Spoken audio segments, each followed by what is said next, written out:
सत्संग जी, प्रेम से कहना, आजमगढ़ शहर में आज ये भव्य नज़ारा बना है। संतों के भाव हमने श्रवण किए और अभी अंतिम रचना में भी सुन रहे थे कि सद्गुरु दातार सुखों से भरी आपने झोलियाँ। संत गा रहे हैं कि हमारी झोलियाँ सुखों से भर गई हैं। सद्गुरु ने ऐसी कृपा की है हमारे ऊपर कि झोलियाँ सुखों से भर गई हैं।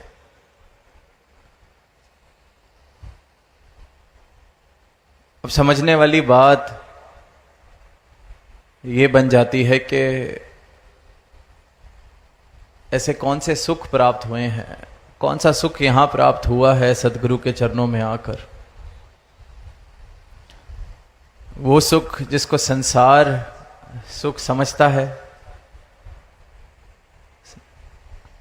दुनियावी दौलत, क्योंकि संसार से पूछते हैं या संसार में देखते हैं या संसार में विचरते हैं तो सुख, साधन, माया, इन सब के साथ ही समझा जाता है। कोई बहुत ऊंचे पद पे पहुंच जाए, उसको लगता है वहां सुख मिलेगा। कोई बहुत धन कमा ले, अच्छी नौकरी कर ले, अच्छी पढ़ाई कर ले, सब कुछ इसलिए ही कर रहा है कि सुख मिलेगा।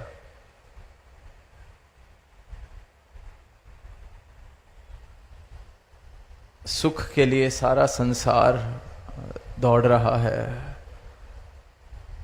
माया कमा रहा है, धन कमा रहा है,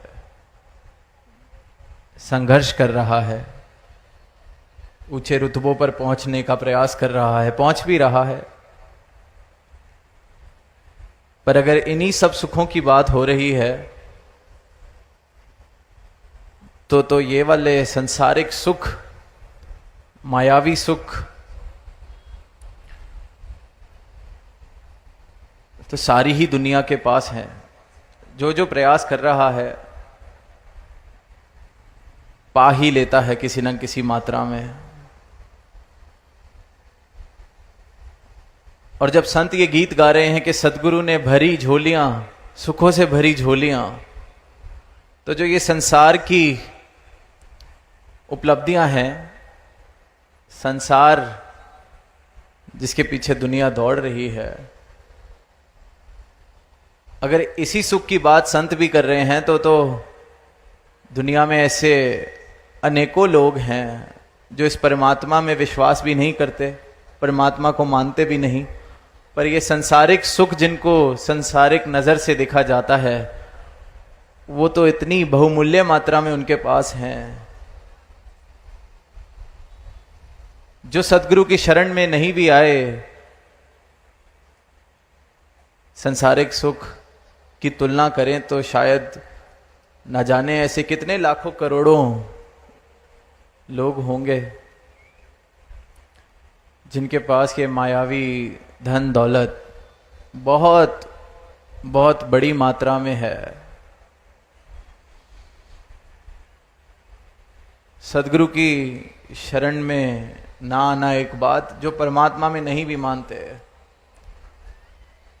तो फिर परमात्मा को पा लेने से या सद्गुरु की शरण में आने से ऐसा कौन सा सुख प्राप्त हो रहा है जो ये संत कह रहे हैं सुखों से भरी झोलियां। क्योंकि ये संसारिक सुख की तो बात नहीं की जा रही, ये संसारिक पदार्थों की बात तो नहीं की जा रही, ये धन दौलत की बात नहीं की जा रही। क्योंकि जिसने उसकी प्राप्ति की है वो भी सुखी तो मालूम नहीं होता। संसार में देख रहे हैं इन उपलब्धियों की प्राप्ति से कौन सुखी हुआ है। और ये आज की बात नहीं है, पहले से ही लिखा है, दुखिया कुल संसार, सुखी केवल राम का दास। आज की बात नहीं, शुरू से ही जब से ये इंसान है, संसार भी है, संसार में सुख पाने की जिसने प्रयास किया है वो सुखी कब हुआ। क्योंकि जो संसारिक पदार्थ हैं, संसारिक सुख हैं, क्षण भंगुर हैं। क्षणिक, कुछ समय के लिए कुछ सुविधा उनसे मुझे मिलती है, मन थोड़ी देर के लिए बहल जाता है, खुश हो जाता है, थोड़ी देर के लिए शायद मुझे लगता है कि मुझे सुख मिल गया है, पर फिर वही कहानी। तो संसार से सुख प्राप्त किया किसने है? कोई नहीं मिलेगा जो कहेगा संसार से सुख प्राप्त हुआ है। क्षणभंगुर से सुख प्राप्त हो कैसे सकता है? खुद सोच के देखें। धूप का दिन हो, गर्मी लग रही हो, छाया की तलाश हो, और आसमान में बने बादल के नीचे मैं छाया ढूंढ लूं, कितनी देर उस छाया को प्राप्त कर सकूंगा उस बादल से? हवा के झोंके से उड़ जाएगा वो बादल, फिर वही धूप में यात्रा करनी पड़ेगी। अब छाया में जाना है या तो किसी पेड़ के नीचे बैठा जाए, पर वो भी जब पतझड़ आएगी, उसके पत्ते, हरियाली, वो भी छाया देने की उसकी काबिलियत खत्म हो जाएगी। फिर या तो कोई पक्का मकान बनाया जाए जिसके अंदर मैं रह सकता हूं। संसार के साथ आसक्ति, संसार का मोह, संसार की उपलब्धियों के लिए जो मैं भाग दौड़ कर रहा हूं, ये जो मोह है इंसान का, भाग रहा है संसार को हासिल करने के लिए, क्योंकि लगता है सुख मिलेगा। पर जितना हासिल करता है उसको लगता है हासिल तो कुछ हुआ ही नहीं, और भाग लेते हैं और भाग लेते हैं। और फिर जो इंसान सदगुरु की शरण में आता है, उसको ये ब्रह्म ज्ञान मिलता है सदगुरु की कृपा से, उसका ये मोह टूट जाता है संसार से। उसे समझ आ जाता है क्षणभंगुर के पीछे भाग रहा था, पा भी लेता तो कुछ भी हासिल नहीं होता, तो सुख किससे मिला? सुखी राम का दास।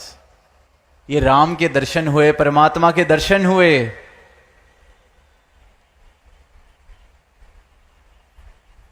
क्षणभंगुर से शाश्वत की ओर मेरा मुख हो गया। क्षणभंगुर की तरफ भाग रहा था, पा भी लेता तो सुख नहीं मिलना, खत्म हो जाना है, बदल जाना है। भ्रांति है एक इंसान को, और उस भ्रांति इतनी गहन है, वो भ्रांति इतना गहन है, वो बुलेखा कि कुछ हासिल नहीं होता, फिर भी दौड़ता रहता है, दौड़ता रहता है, दौड़ता रहता है। सुखी कैसे हो सकता है वो इंसान बिना कुछ हासिल किए? क्षणभंगुर के पीछे दौड़ रहा है। फिर सदगुरु सही मायनों में सुखी करते हैं। ये शाश्वत, ये अविनाशी, ये मुझे दे देते हैं। इसलिए फिर सुख का प्रवेश, सुखों से भरी झोलियां, क्योंकि वो संसार जिसके मैं पीछे भाग रहा था, वो तो दुख का ही कारण बना है हमेशा। जिसने कुछ हासिल किया उसके लिए भी दुख का कारण, जिसको नहीं मिला उसके लिए भी दुख का कारण, क्योंकि बदल रहा है, क्षणभंगुर है, चलायमान है, हासिल ही नहीं होता। किसी ने अगर कभी देखा हो ये नजारा कि एक कुत्ता अपनी पूंछ को पकड़ने का प्रयास करता है, भागता है अपनी पूंछ के पीछे, आराम से बैठा होता है, अचानक से नजर पड़ती है अपनी पूंछ पर। अब वो इतनी नजदीक दिख रही होती है आंखों के, लगता है ये तो जरा सा हिलना है और हासिल हो जाएगी। अब वो जरा सा हिलता है तो पूंछ भी जरा सी हिलती है, और यूं ही गोल गोल गोल गोल घूम रहा है, पूंछ को पकड़ रहा है। हासिल कुछ नहीं होना। ये संसार बिल्कुल इसी तरह है। लगता है ये रहा, पहुंच गए, मिल जाएगा, कुछ मिल जाएगा, कुछ हासिल किसी को नहीं हुआ, हो ही नहीं सकता हासिल, क्योंकि क्षणभंगुर है, बदल रहा है। हासिल करने लायक सिर्फ और सिर्फ ये सत्ता है अविनाशी, ये राम, रमा राम, कण कण में समाया राम। ये हासिल हो जाए, इसके दर्शन हो जाएं, तो भ्रांतियां जीवन से खत्म हो जाती हैं। जो मेरे भ्रम हैं वो खत्म हो जाते हैं, और जिस जीवन से भ्रम खत्म हो जाते हैं उस जीवन में सुख का प्रवेश होता है। वरना मेरे भ्रम मेरे आसपास दीवारें खड़ी करते हैं, और जो दीवारें खड़ी होती हैं वो फिर नफरत पैदा करती हैं, वो वैर पैदा करती हैं, वो बंटवारे पैदा करती हैं, वो मुझसे ऐसे कर्म करवाती हैं जो एक इंसान को शोभा नहीं देते। दीवारें सिर्फ और सिर्फ भ्रम की वजह से, और ये भ्रम सिर्फ इसलिए है क्योंकि अज्ञानता है, अज्ञानता का अंधकार है, इसलिए भ्रम है, इसलिए फिर मैं उस भ्रम के आधार पर दीवारें बना लेता हूं, उस भ्रम के आधार पर ही संसार को पाने का प्रयास करता हूं, कोशिश करता हूं, ना जाने ऐसी क्या क्या चीजें करता हूं, क्योंकि भ्रम है। अंधेरे कमरे में, आज सुनी बात महापुरुषों से, रोशनी हो जाए तो वस्तु ढूंढनी आसान है, वरना अज्ञानता का अंधकार हो तो रस्सी को भी सांप मान लेता है इंसान। सदगुरु रोशनी देते हैं। ये क्षणभंगुर संसार क्षणभंगुर लगने लगता है, दिखने लगता है, समझ आ जाता है कि इसके पीछे इस प्रकार पागल की तरह दौड़ूंगा तो सुख थोड़ी मिल जाएगा, धन दौलत कमा भी ली तो सुख थोड़ी मिल जाएगा। जे सुख को चाहे सदा शरण राम की ले। सदगुरु सिर्फ ये बात समझाते हैं, युगों युगों से यही बात इंसान को समझा रहे हैं कि सुख को चाहे सदा शरण राम की ले।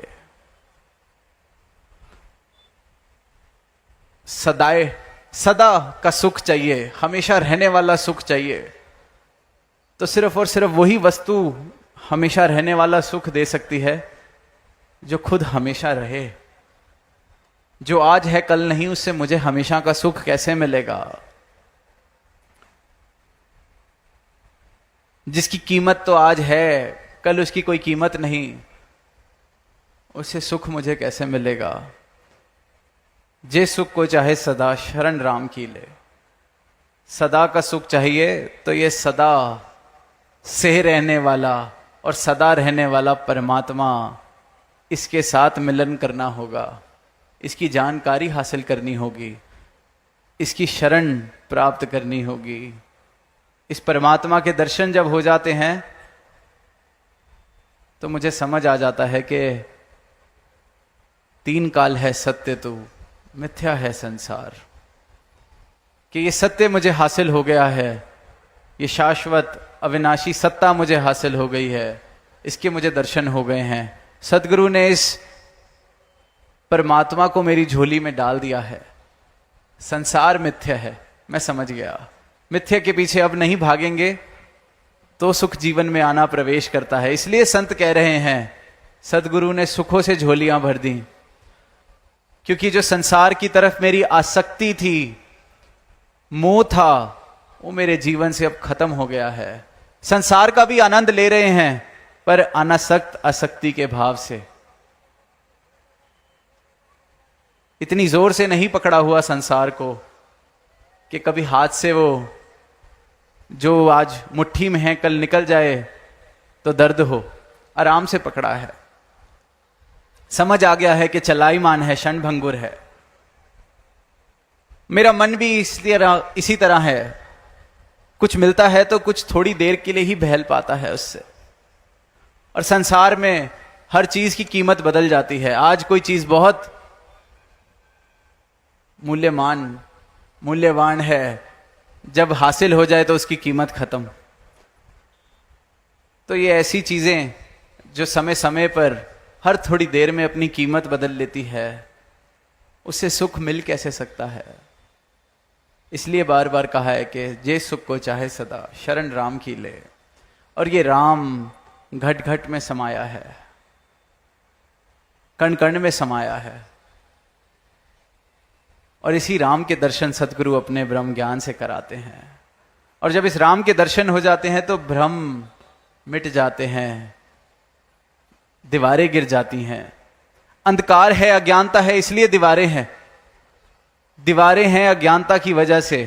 ये पता नहीं, घट घट में राम दिखता नहीं, कह तो रहा हूं पर दिख नहीं रहा।